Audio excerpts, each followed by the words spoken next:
Hi there, wherever you happen to be today. I am your host, Mike Hingson, and you are listening to Unstoppable Mindset. Today, we get to talk to a person who has become known as the wellness professor, Leo Simpson, and we're going to have to find out a lot about that. He's authored several books, among other things, and been an all around busy kind of guy. So, Leo or Professor, welcome to Unstoppable Mindset. I'm glad to be here, Michael. Well, tell me a little bit about you, maybe the early Leo growing up and all that sort of stuff, and we'll go from there. The early Leo Yeah, let's start with was, the early Leo. yeah, the early Leo was absolutely engulfed in service. And I say that because my grandfather was my pastor for a number of years, and my both of my parents served with him.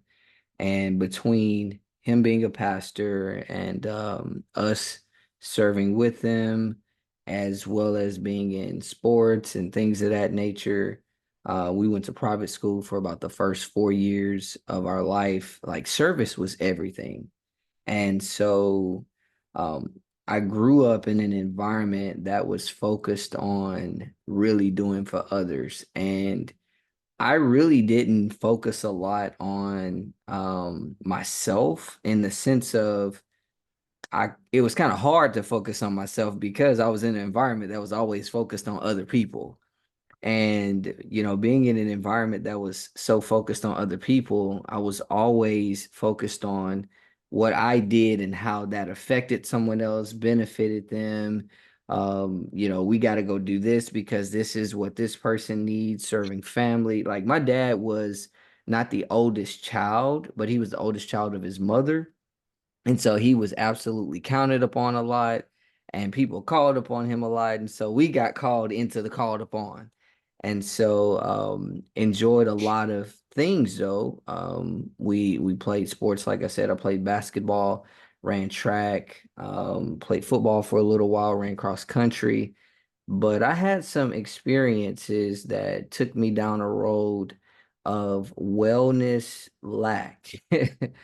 That was very interesting in that I was a quitter. If something was difficult, Michael, I would assume that that was not something I should have been doing. And I've kind of figured out what that is now to date in this that I had this mindset because I was a very obedient child. I had this mindset that if something was difficult, it was like the authority telling me I shouldn't do it because when Mm-hmm. I did something that was wrong, I got in trouble for it, right? Mm-hmm. So I didn't have anybody tell me that while you're doing wrong in a disciplinary situation requires you to be held accountable, when you're actually pursuing something of value, you can't actually go and buy out because something of value requires that you push through because those circumstances are really trying to take you out. So I didn't, separate the two.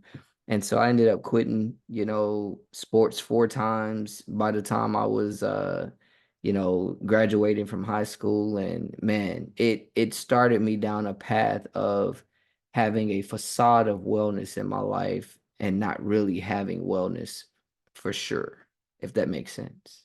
Yeah, I think it does, and I want to definitely come back to that and talk more about that. It's a fascinating thing, but as a kid, did you kind of resent being in a service oriented environment? Because that certainly meant that you were involved in doing things for others and so on and not getting to do stuff for yourself. Man, I loved it. I loved every minute of it. The only problem was I didn't realize if you didn't establish a very dedicated financial strategy in your service, you could end up poor. Yeah. Because when you're a kid, they feed you, they take care of you. When you become an adult, you got to make sure you get paid. And when I say make sure you get paid, it's more so you got to have a very dedicated structure and strategy. You know that you're a speaker, you've done business for years, but no, I didn't resent it at all. I loved every minute of it. I enjoyed the exposure that I got. I loved the opportunities that I got to experience. I got to meet, a lot of the prominent people in, the arenas we were in. I got to have exposure and a lot of different experiences and opportunities. Even when I got to college, service was something I really engulfed myself in, as it pertained to student organizations. And as a result of the level of service, I had so many different opportunities and got to go to, a number of different conferences at no cost to me. Got to travel to South Beach, Miami, Florida with all expenses paid twice. I mean, service is a well-paying opportunity. You just got to make sure it's a dedicated payment. Well, tell me more about what you mean when you say service. Service in the sense of serving the needs of others. So, um, on the one hand, service is a matter of, being a part of different programs and efforts that are meant to provide value to people, be it training, be it they have needs or things of that nature. But also, services corresponded to, contributing your energies and efforts to bringing something about. So, being that my grandfather was a pastor, all of those years, there was a lot of, efforts that were being planned, a lot of programs, a lot of services, a lot of meetings that were being planned. So contributing to the, logistics and the outer workings of all of those things was absolutely service. Volunteering through those things was service. And so it was pretty broad within the context of maybe you're serving those who are in need versus you're providing a support in a particular role for a certain operation or something like that. Where did your grandfather have his church? In the Houston area, Okay. kind of in near the Tomball area, so kind of like Tomball, Cypress, in the Houston, Texas area. All right. And where are you now? I am still in the Houston area, probably about 30 minutes from where his church was. Oh, So maybe about 10, 20 more so. But yeah, I'm out on the northern side of where his church is. Whereas when I was younger, we lived like the kind of like southeast of the church and whatnot. So so I'm still in the same area. you mostly lived in Texas. Yeah, only time I really lived outside of Texas for a period of time is when I went to college, went to Grambling State University, and lived in Louisiana for that period of time, about 3.5, 4 years. What took you down there as opposed to one of the colleges in Texas? Relationships. One of my teammates that I played basketball with in high school, his mother actually went to Grambling, and she was, very close to us. We were close to her and her family. And one day we were sitting down talking, and she asked me, had I thought about Grambling? And I was like, no. And Honest. she started sharing some things with me and, what type of opportunities. I started looking into it myself. And when I started checking out what they had as far as their accounting program, which is what I was going to be majoring in, I saw that they were, one of the ranked programs in regard to accounting. And I really saw a huge opportunity, but also, but beyond that, she just happened to be talking to me at the right time where I was kind of looking to get out of the city and the state because I was trying to get away from some people. It was actually a girlfriend I had broken up with, which my father told me I didn't need to have. And she was just getting on my nerves. And so I was like, man, I got to get out of here. And that was just another way to do it. But at the core, I saw that program was going to be a huge opportunity. And when I really looked back on it, aside from the conversation with, my friend's mom and my wanting to get out because of the girlfriend, I was really, I look back on it a number of years later. One of the things that held Gremlin in my mind was when I was younger, I remember the Eddie G. Robinson commercials that they used to have, about him and the football team. And Gremlin was just one of those places that really stuck out to me. So I guess when she talked to me at that point, it was just the perfect time and the right conversation, and the rest was history. What did you really like about college then going to Grambling? What stands out in your mind today? Man, my involvement in student organizations. Like I was a part of Student Government Association. I was a part of and I was a part of SGA for all 4 years of my being there. I was a part of the National Association of Black Accountants. I was a part of um, the Honors College Student Council. I happened to be the first president of the Student Council for the Honors College. I was a part of um it was another oh, I was a part of a Christian campus ministry for a few years. I was a president of that a couple times. 2 years. I was a part of our career services and career planning department. I did training, seminars, mock interviews, help people develop resumes. Like I really enjoyed being able to help people grow and develop. And really, it was a huge launching pad for me being a speaker, a trainer, a coach. As a matter of fact, one of the most transformational experiences I had was when I went to my South Beach, Miami, Florida for the first time. And South Beach, Miami, Florida, where I went, they had what was called the Black Executive Exchange Program with the National Urban League. Mm, And this was a national conference, executives from all over the country with top companies and whatnot. And it was a conference, it was a conference for students and for business professionals. And one of the sessions I went to, the speaker's name was Tanya Wilson. I never forget her. Tanya Wilson, she was actually teaching from Dr. Spencer Johnson's book, Who Moved My Cheese. hmm. And man, she delivered a powerful talk on the one hand, but on the other hand, she was able to deliver that talk in a way that it touched my potential deep down on the inside and brought it to the surface. And literally, I there was a point in the session that I was just weeping because of having been exposed to potential that I had not, been exposed to before. And so from that moment on, I had the bug for teaching and speaking and training, and not to mention it was already in my background with the environments that I was in, but that right there was just a catapulting experience. Hmm. How long ago was it that you went to that conference? It was back in 2004, I think it was. Or 20 years ago. Summer 2004, Now, almost were 20 you out of years. college at that point No, that was while you going were into in my junior college? year. Yeah, that was Okay. going into my junior year. Okay. So you were involved in so many organizations. When did you have time to study? Yeah, that's what people used to ask me. Well, I figured I would.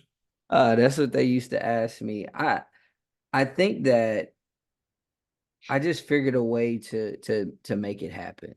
Um, I did not study to the extent that I could have. I would actually say I majored in making a difference more than in accounting.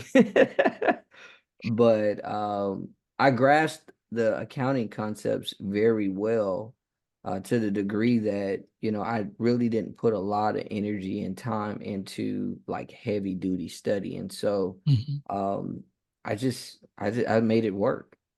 That's really what I can say. I made it work. I can't really say how many hours I put in. I just made it work. I know the feeling. When I was in graduate school in physics, I also chose to take some non-physics courses. I actually took a year of Japanese and I took some other courses, and I was the program director of our campus radio station. So I wasn't involved in as many organizations. I was also involved on the outside, having joined fairly recently with the National Federation of the Blind, which is the largest organization of blind consumers in the country. Mm. So uh, although I wasn't involved in as many things as you, I know exactly what you're saying. And you do find a way to make it work.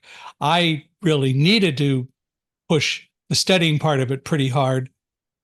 So it was studying and figuring out a way, if at all possible, to make the other things work. And it did. Um, and I wouldn't change a thing about what I learned along the way. And I'm sure that you feel the same way, that you Absolutely. learned a lot about yourself by doing all of that too. Absolutely. I found that um, doing those things helped me to understand what I really enjoyed, but it also exposed how easy it was for me to avoid the things that I needed to do in order to do those things. And so I learned how I was adverse to certain types of difficulty and that I needed to have a right viewpoint of those difficulties in order to make sure if they were going back to what I said, I was a quitter and I evaluated difficulty as it was like discipline rather than difficulty being the test and the resistance in order to build you in what you were pursuing.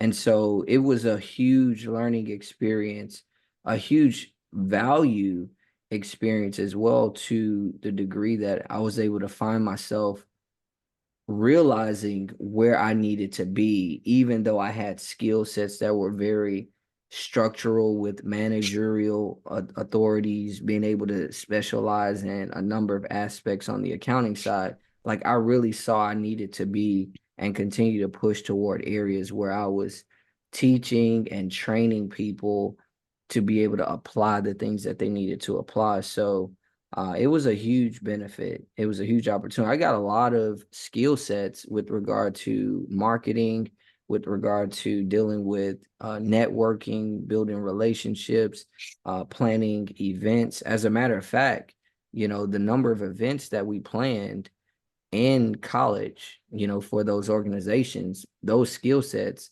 I brought into, my future experiences, not just as a speaker, but there was a 4-year stint of time where my wife and I actually planned community events for 2 different apartments. So we were pretty much the party people, the host of experience for 2 different apartment communities. So it was huge in being able to set the trajectory of my skill sets and what I brought with me out of college. I would say I was very versatile as a result of that.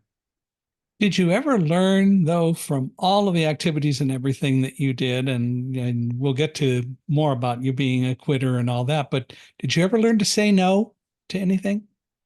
Not then, but I have now. So later on you did. No, then Oh yeah, we'll come back to that absolutely, then. Yeah. absolutely. So what did you do? So you got a degree in accounting from hmm Grambling, hmm and so how did Grambling? How were they in football? When I was there, we actually still won some championships for the divisions that we were in. Hmm. And, by the time I got ready to graduate, it started kind of going down at that point. But when I got there, man, they were still winning big. I think they won at least one SWAC championship, one national black championship. Um, and then of course the biggest thing was always the Bayou Classic with the Southern Grambling game. So, Hmm. you can do all those other things, but if you lose the Bayou Classic, you have lost it all. So, I remember when I lived in New Jersey, I always rooted for Rutgers, and they didn't do very well. One year they did pretty well, but it was fun to root for the underdog and hope. And as I said, one year they did pretty well, but they're back this year to having challenges. So you gotta kind of always root for the boys. of course, absolutely. But so you went to college and you came out of college with a degree in accounting, I trust. Absolutely. And then what did you do? So, interestingly, I had an opportunity to work for the Internal Revenue Service, There but you go. they were taking forever to hire me. And so what ended up happening was my wife, now we were engaged at the time. She had moved back to Houston, where she, after she had graduated from grad school with her social work degree. And so, hey, I was like, I'm going where my woman is, right? And Was she a Grambling when you were there? no, she actually we met through relatives, and Okay. so that's how we ended up meeting. But she went to Clark Atlanta University and then was at San Marcos at Texas State University out there. And Okay. so once she finished at San Marcos with her master's social work, she came back to Houston. She had actually gotten a role with DaVita Dialysis as a social worker. And so I came on back. And while I was here waiting on the IRS in Houston to hire me, they were taking forever. And so I ended up working with a friend of my father's at Houston Community College in their college operations office as a budget specialist. And I was facilitating the expenditures and expenses, part-time salaries for so the expenditures for the college itself, but also facilitating the part-time salaries for faculty and stuff like that. And that just happened to be the time when I think it was Governor Rick Perry had slashed some of the budget Mm. for the community colleges in Texas and for the higher education. So everything was running a tight ship. So I came in and I was, helping them save expenses and whatnot, identifying, areas that we needed to be able to educate the faculty with regard to the policy and all those types of things. So I was with them for about, I think, 7 months, and then my role there ended. Actually, was let go. That's a whole nother story that would probably be too long for this one.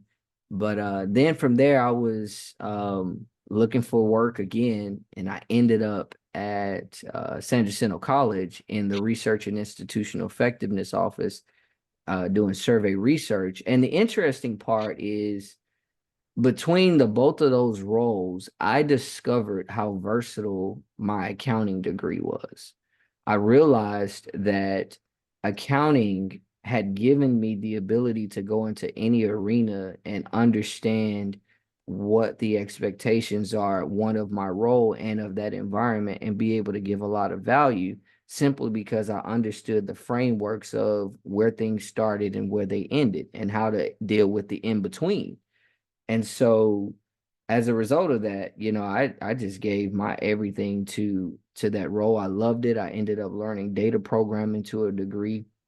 I started doing some SQL. I don't do it anymore, but man, I just kept growing, and I started pursuing a master's of science in psychology with a program evaluation and research concentration, but I didn't finish that degree because I made some poor decisions and leaving work thinking I was going to be situated to, build a career as like an entrepreneur, things of that sort in a certain way. And I didn't have a clue. I did not have a wellness mindset. I had a weak mindset with regard to a lot of things. Really didn't have a lot of wisdom.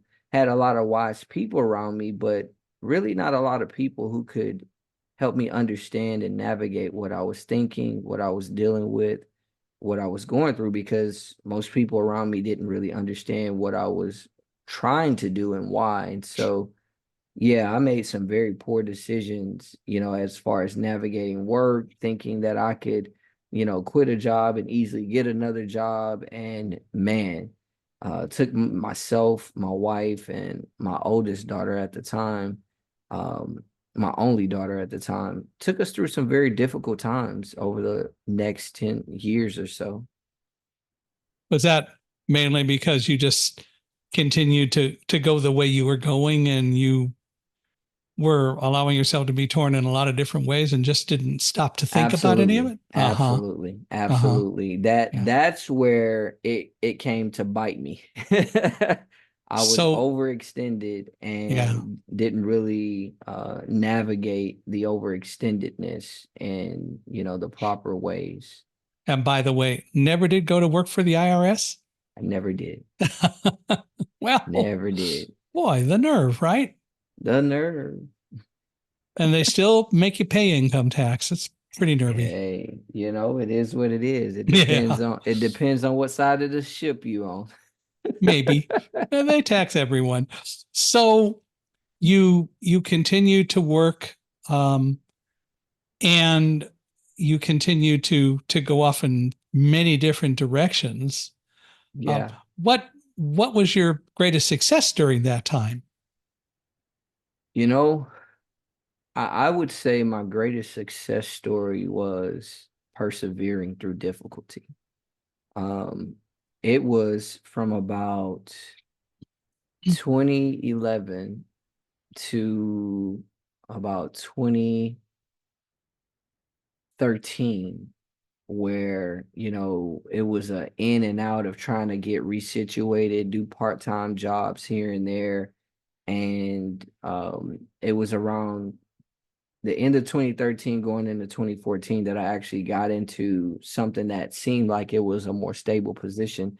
At the beginning of 2014, I started working with an HVAC company doing commercial maintenance sales. And then, that ended up moving me to being the commercial maintenance manager, doing system resystem. Ooh, boy, my word, systematizing. That's what I was trying to say.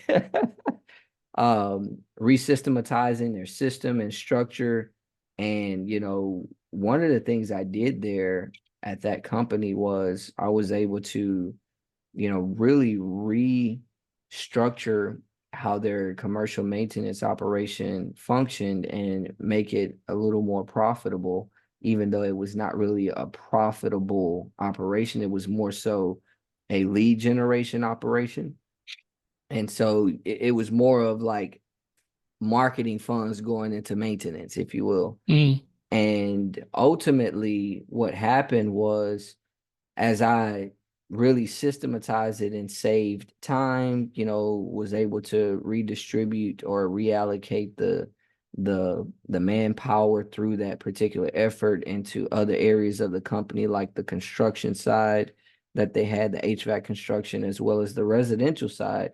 It started to become to where I was known as the guy who could actually, handle change management. And if we needed to create a new system and, create a strategy, a plan, this was the guy to do it. And he could go in, create the system, work the system, and then bring other people into the system, kind of like they do with franchisers. And it was really great to discover that I had the ability to handle strategy and execution. I didn't put it in those terms until well later on, but I did realize that I had a knack for being able to strategize and then execute the strategy, which was pretty cool to discover. So that's a lot, in a sense, different from getting a degree in accounting, though. It is. However, that goes back to what I said. Because I had that accounting degree, I realized that it made me very versatile in pretty much any environment. Because what happens is, when you understand what's affecting everything, you know how to structure the things in order to get certain results. And so whether I was doing technical work in the HVAC arena, brazing copper pipe with solder, or, releasing refrigerant or adding refrigerant to a system, I understood how everything that I did had an effect on the numbers of the company. And it's crazy how, I can be able to see that. And so even one of the things I didn't say was in 2012, I actually acquired a certification in leadership speaking, teaching, and coaching with the John Maxwell team. And as a result of that, I had a very strong leadership mindset within the context of how I approached everything that I was doing. So I was using my leadership perspective that I was continuously growing in. I was using my accounting, and then the various aspects of the strategic focus and operation of the HVAC industry, and I was just growing and making a difference, right? And to be honest, it goes back to my childhood. In my mind, it was like I'm serving, I'm making a difference. You know, I'm taking what's being given to me and I'm actually putting my best effort in it and getting results. So that's where service began to expand for me beyond just, volunteer stuff, to where really in everything we're doing, we're really serving others. So, how long did you stay with that company? I was with them for almost 2 years, and the ownership, because it was a small company, they began to shift their priorities, and I was no longer a part of those priorities. So I had to leave again, and I left um, on short notice because it was kind of like one of those forced resignations type of things. Mm-hmm. And for, let me see, maybe a couple months, I was looking again, and I ended up finding myself at UPS as a seasonal full-time driver. And Mm. watch this. So if you look at it, I went from education to getting some certification in leadership, right? And then from that certification, I went into um, HVAC, which they call the mechanical Right. industry. And then I went from mechanical to transportation, which, UPS is one of those top transportation companies in the country. And I went and I was like, hey, I'm going to be here for a long time. As a matter of fact, UPS was the company that paid for me to go to that conference those 2 times when I was in college. Mm-hmm. And so in my mind, it was like, this is an opportunity to be a part of this organization. And there was no guarantee that I was going to stay based on their own words. But in my words, I was going to stay there. And that was that. And So, so I got out there and I killed the game, man. what happened?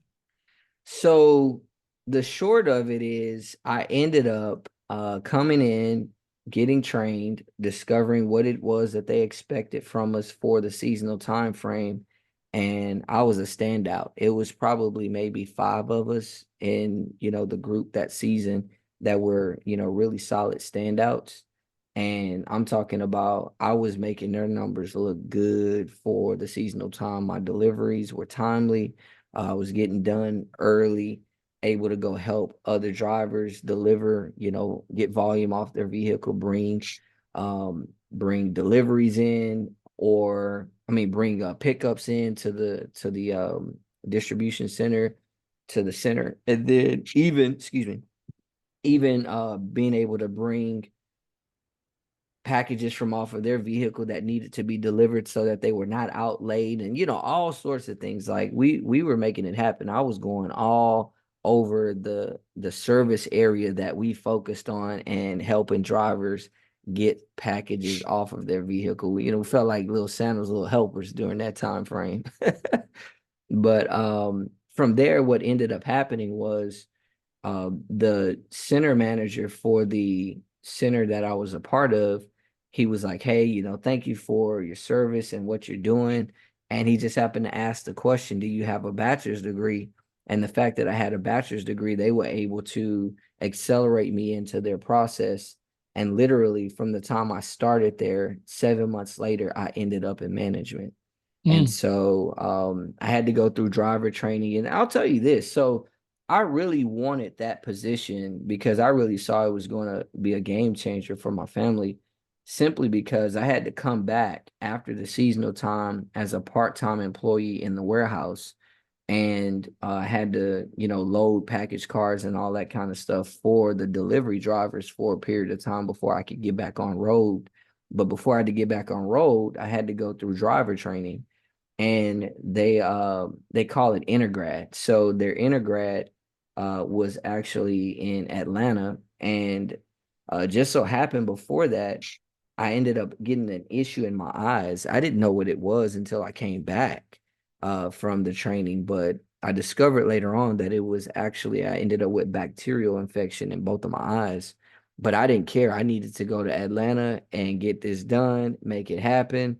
And so I put myself in some very serious danger to potentially lose my sight. And you understand what that is, to not be able to see physically with your eyes. And thankfully, my optometrist was able to provide some support in that. And I didn't have to deal with having to learn life all over again and learn a new language. Hmm. Ultimately, I passed undergrad with my eyes hurting. I mean, I wore shades the whole time just to, keep the sun from disturbing my eyes and things of that sort. And next thing you know, I passed, got back on the road, drove for I think a few months, and that's where I ended up in management. And the coolest part of my experience at UPS was the center that they assigned me to was actually for the Katy area. And when I got to that center, it was said that our center department, if you will, was the worst in the free world, which means it was one of the worst departments in UPS, right? And I was the last supervisor that they added to the management team. And just like what I did over in HVAC, just like what I did in higher education, just like what I did in retail, those times that I worked in retail, I just brought my value, especially at this point. I understood how to deal with change management. I understood how to bring leadership value. I understood the very constructs of accounting systems and how technology was affected by productivity from individuals. And I focused on those things within just the fluid understanding of them. And my driver group began to respond well with, great results, as well as I began to be called upon to influence our entire group of drivers and part timers through, our pre work communication meetings and things of that sort. And we turned it around to where going into peak season, we were leading our division, one of the top departments in our region, and we were actually, producing some serious cost savings within the context of the budget, to where during that peak season of 2016 we actually we saved the company through our own division, I mean our own department, over $20 million. And they recognize that as a Oh, valuable thing. absolutely, absolutely, Hmm. absolutely. So you were successful there, and how long did you stay there, or are you still there? I'm not still You're there. not still there. So what happened? I made a dumb decision. um I was very much in my selfishness Mm, as it pertained to what I wanted to see my career do and how quickly I wanted to see it move. And I continue to communicate to my leadership, that I wanted to move into more of the training, the leadership development, maybe even the sales role. And that's not really what they wanted to do hmm. in my time. They wanted to do it in their time. And there was an opportunity that my wife's stepfather was continuously kind of sharing me about, and I completely, went on my ambition and my preference to move in a different direction with something that seemed easier, and put myself and my family in a situation where I was looking for a job again, because the things that he was talking about didn't actually come through. And next thing we're going through difficult times again. And what ended up happening from there was I ended up living with family. And there was a number of stints, and I haven't really said this, and I think this is important to say with regard to really talking about the wellness professor and the wellness focus. I know what it's like to be poor. I'm talking about to where you don't know where you're going to live. And really, you're that close to living on the street because you don't have a home of your own. dealt with foreclosure of home, dealt with repossession of vehicles. And during this time when I left UPS, repossession of vehicle was certainly the case. We had to move rapidly out of the place that we were living in, couldn't even continue to take care of it just because after I left there, it was difficult for me to get work again. It was just not a good situation. Well, it was after leaving UPS that I actually went ahead and started doing my master's program with Liberty University. And I did it online. So, that was something that I was able to do without traveling or anything like that. And from there, I ended up humbling myself, if you will, and starting with Target as a not a seasonal. I think I did start a seasonal employee, right around there, Christmas time or something like that, Thanksgiving, just part time. And while I was also doing my master's and while living with family, really trying to figure out and come out of the hole again. And from there, I ended up working with another HVAC company. This one was one of the guys I worked with at the other company. We were good friends. He had started his own company and he was he had bought out his partner and he was rebuilding the company. And therein again, here's Leo um, revamping something, navigating a company through a change management situation. And I came into that company in, I think, 2019, April of 2019. And I stayed with them all the way until November 2021, where I was fired. So we And had why did some that unique, happen? it happened because it was said that I committed an administrative ethics violation. Mm. Have you ever heard of Um, Conceptually, that? So that means you know exactly what that is. That is where somebody just said, I want to get rid of this person. I yeah. just need something to figure it out. And here's the interesting part. I was the person responsible for hiring in this company, so I knew the policy and procedure with regard to that.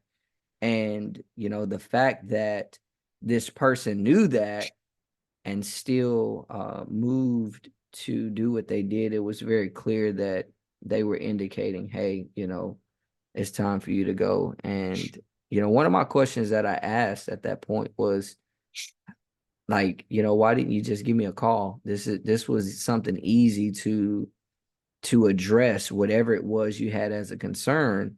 But you heard one side of it, didn't hear the other side, so that you didn't know really what was going on. But that's what it was. And so at that point, looking for a job again. And what I started to do was apply for jobs and also hustle at the same time. And a part of my side hustle was not only, trying to do some things that were kind of coaching and training oriented, but a friend of mine had mentioned that he was actually providing or making himself available as a wedding officiant. And I was like, how you doing that? And so he showed me how he was using Thumbtack to actually generate leads and, what his process was from there. And I was like, I can make some money with this. And I know how to build a system. I know how to market, as far as being able to the leads are already generated and I know how to kind of set things up on my profile to facilitate, the type of people that I'm looking for or, establish myself in a niche area.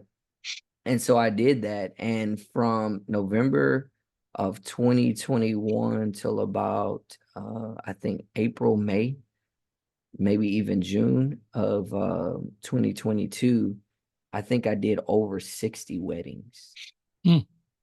And so that really put me in a position to where I saw, again, I really had a unique ability to build something. And I stopped applying for jobs and I just said, let me just keep building. Let me for once in my life not quit something, no matter how hard it is, and create some momentum, because I had come to understand, how when you stop, you actually interrupt your momentum. And when you keep going, sometimes you may not be doing the thing you really need to be doing, but at a minimum, you're creating momentum that could get you in the place where you need to be. And so I kept with it. And it was as a result of that decision that led me to where I am today in two respects. One, teaching at the community college level, as well as, building a business where, I'm really helping people understand how to achieve and experience wellness at its core.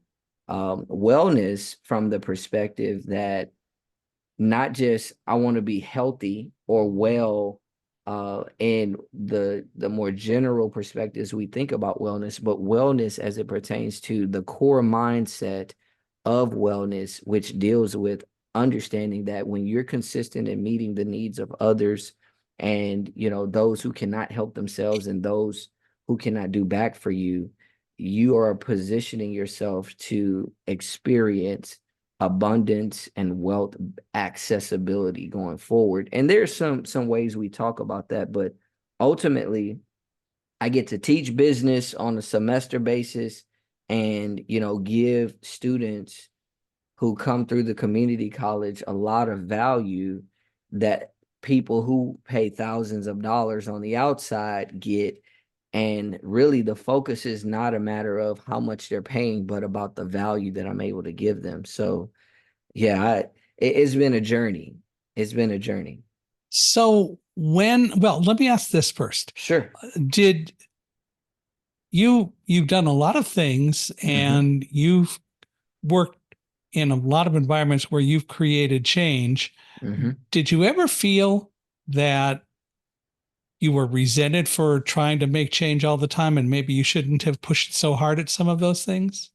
Um, some yes, others no, because that was my role. That's what I was asked to do. Oh, okay. Um, the thing is, because I was so good at it and I was making things work well, the problem came because I was so good at it. And me being so good at it, it made it to where in their eyes, I started to be looked at as the person who was trying to take over. Yeah, And I can see that. yeah, you can absolutely see it. And so there was never a I'm trying to take over. There was, hey, you gave me this responsibility and I'm going to execute it with great effectiveness, excellence, and efficiency. And that really wasn't the thought process. I always misjudged what their expectations were, in the sense that I did what they expected me to do. I just didn't do it with the mindset that they expected me to do it, if that makes sense. Yeah. And you didn't really seek out what perhaps their mindset was or what they wanted your mindset to be.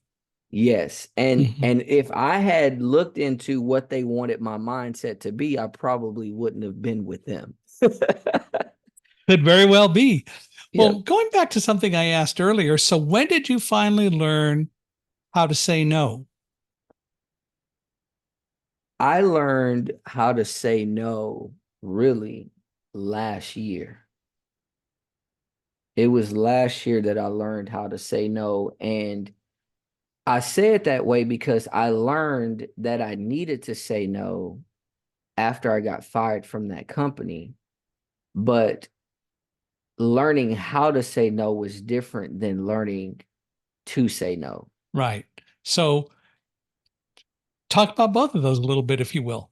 So, learning to say no is understanding, having a clarity that no is just as powerful as yes. Hmm. And in many instances, no is what makes your yes appropriate, right? And I didn't have a healthy love for no because I only saw no as a negative Hmm. rather than no as an indicator of either this is not where you need to go or you're not being granted access because you haven't produced or delivered what needs to give you that accessibility, right? So just in the context of understanding that no is valuable is when I learned not only that I needed to hear it, but I also needed to use it, right?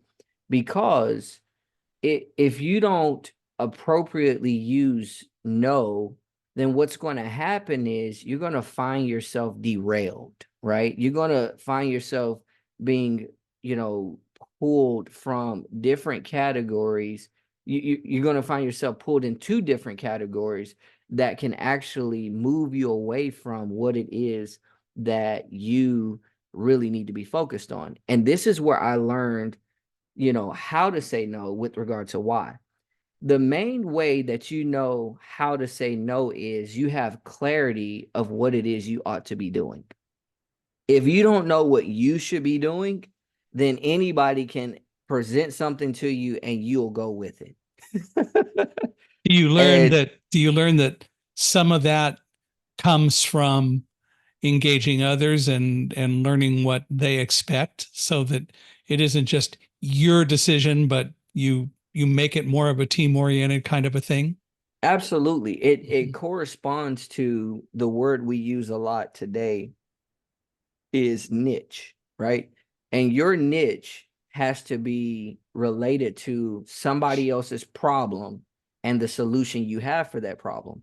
So if you don't know two things, one, if you don't know what your solution is with great clarity, nor do you know what that person's problem is with great clarity, you're not going to know how to really become a very solid teammate with them, but you're also not going to know what you should be saying yes or no to. So the clarity you get about what solutions you solve, what solutions you provide and what problems you solve with those solutions, it helps you to understand where you should be looking, who you should be working with, and who you shouldn't be working with and who you shouldn't be going to look for. Okay. So, how I really learned how to say no was I was in a situation. This was actually somewhere around November of last year. And I got a message from a person on LinkedIn. And in their message, they were like, hey, reaching out to you, see that, it seems like there's some alignment with what we do, how we do. And I had never had anybody say this specifically. If there's anyone I can introduce you to in my network, let me know. And I was like, nobody's ever said that to me.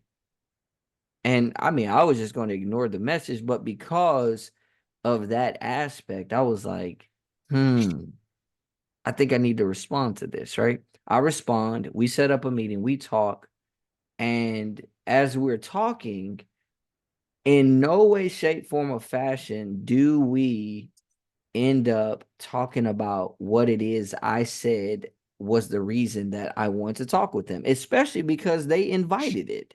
Hmm. And so I kind of went along with it just to kind of see how the conversation would progress. We ended up setting up a second meeting. We came back to that second meeting, and there and again, we did not talk about what it was that we initially had spoke to talk about. And what they were trying to do was to kind of get a hard sell to get me to make a commitment to go with them.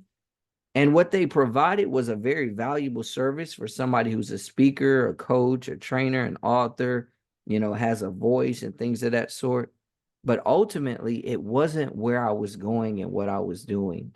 Hmm. And because of all of those different experiences that I had, and at this point, I was very clear about what I was supposed to be doing, what my niche was, and what was not in that niche. I was able to say, nah, I'm not there right now. Like this is what I need to be focused on. And when I get to that point to focus on that, I can reach back out to you. And that So was a game changer. how did you become known as the wellness professor? Great question. So we have, I have 8 books that I've published, and one of them is a kid's book. And this was really an accidental book, just to be very honest with you. And I say accidental because it wasn't a book that I was trying to write.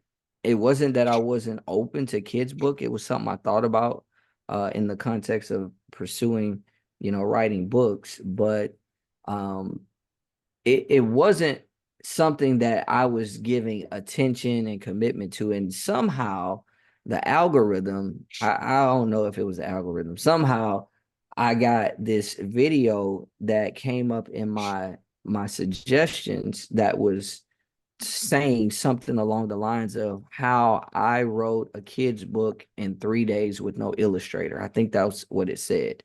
And I was like, huh. First of all, what caught my attention was 3 days because I don't know too many people who write books in short periods of time.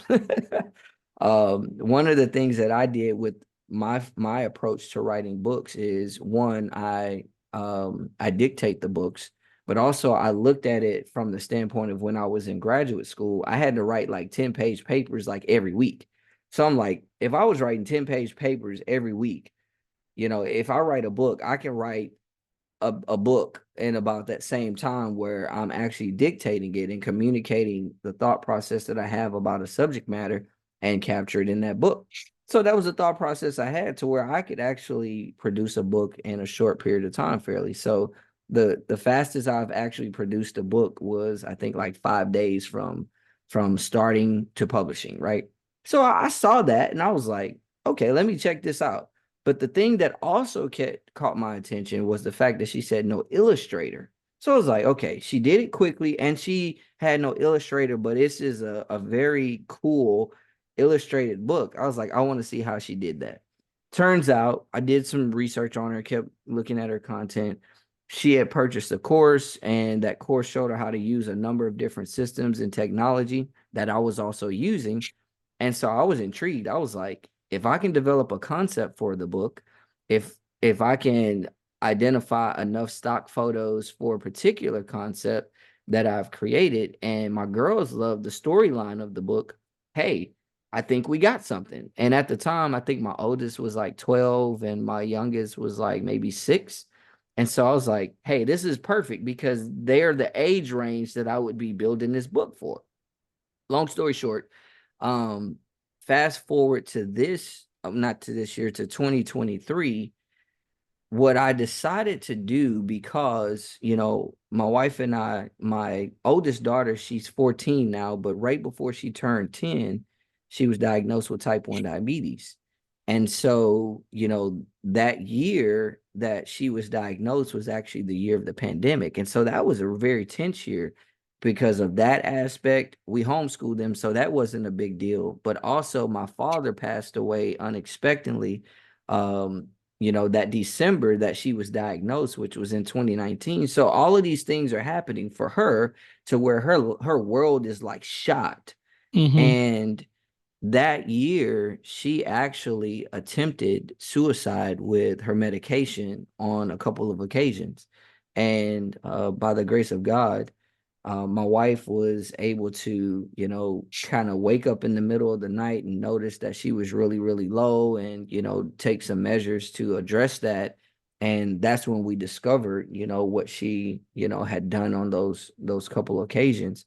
Well, I started doing some research and discovered that kids, as young now as 4 years old, are taking measures to take their own life. And having gone through that experience with my daughter, who had just pretty much turned 10, and, seeing those details, like, I had a burden for the kids at that point. And so what happened was I started to look at how I could create an effort leveraging my kids' book in order to, bring value into the environment. The kids' book is called Lion, Lion, Roar, Roar. and it's a play on the lion roaring and the animals around them, around the lion, actually saying "lion, lion, roar, roar" to cause the lion to roar. So it's showing the value that each of those groups have for one another in that environment, right? And Right. so it's a huge, encouragement, within the context of helping kids to understand, be the great you. That's what the series is called. This is the first in the series. So I say all of that. And what I decided to do was to create an effort called Transform Kids' Minds. All right. You'll see how this all comes together. And in the effort, what we decided to do was a few things. One, to energize the kids, read the book, right? And it's a very exciting book. It's probably about 8 minutes. It's very engaging. And the kids, my little nephew at the time when I first wrote it, he loved it. He was at the school telling his teacher how to read the book, even though he couldn't read. This is how you do it. So that was pretty cool. And so then not only do you energize the kids, you train the kids. And we leverage the teaching, the reading of the book with what we call the five greatness sayings. And we teach them based on those five greatness sayings, which are I am loved, I am unique, I am valuable, I was created for greatness and great things. I was created to live a life of contribution. And then the third thing that we do is we encourage. And how we encourage the kids is we invite other people. This is not a nonprofit effort, but we invite other people to actually join us in the encouragement of the kids, which is they get to purchase a book and what we call an encouragement plaque under the encouragement. So they're purchasing what we call kid impact encouragements, and they're being like an at a distance mentor to a number of kids in a written manner to where that plaque goes in the front of the book. We present the book to the kid after we read the book, do the training, and then we say, hey, these people have given you a book and they want to encourage you and let you know that you are loved, you're unique, you're valuable, you created for greatness and great things, you created to live a life of contribution. And so, hey, we want to make a difference in your life type of thing, right? Well, what I did was I said, okay, this will be great for individuals to be a part of, but also for businesses. And because I have an accounting background, because of the constructs of the plaque, it would be a great marketing expense. So we can get businesses to support this, just like that company sent me to Miami. That same expense would actually be the same thing for this situation. I was like, okay, well, I approached one of the associations in the Houston area with that concept.